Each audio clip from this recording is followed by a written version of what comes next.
एक वक्त था जब कांग्रेस के प्रधानमंत्री जो हैं बड़े बड़े उद्योगपतियों के जो लोन हैं वो फोन पर कराया करते थे। और इस बात में कोई भी संशय नहीं है कि जैसे नेता होते हैं वैसी ही जनता होती है, जैसे राजा होते हैं वैसी ही प्रजा होती है।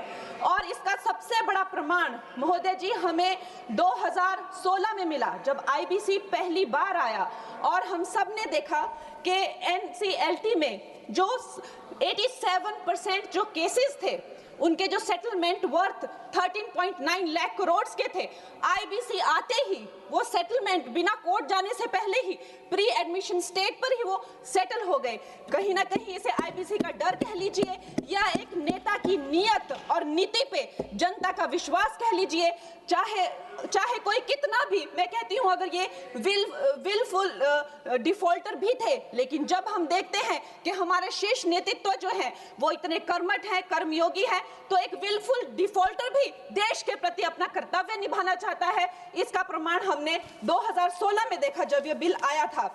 इस बिल का सबसे बड़ा सुधार है महोदय जी, आईबीसी का सबसे बड़ा प्रमुख सुधार है जो एनसीएलटी को जो है 14 दिन का जो विंडो मिला हुआ है, जिसका ट्रिब्यूनल को जो है 14 दिन में ही ये बताना पड़ेगा कि वो ये केस ले रहे हैं या नहीं ले रहे हैं। तो जो क्रेडिटर्स को जो भी असुविधा होती है, जो भी कानूनों की अस्पष्टता रहती है या प्रक्रियागत जो देरी रहती है, उससे हमें बहुत छुटकारा मिलेगा।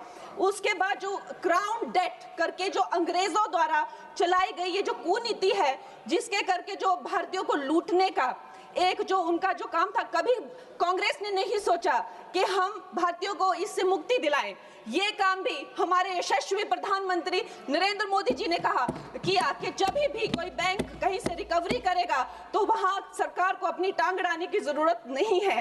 वो धन जो है लोगों के पास जाना चाहिए, गरीबों का पैसा जो है गरीबों के पास जाना चाहिए। और इसके लिए हम बहुत आभार व्यक्त करते हैं इस बिल की।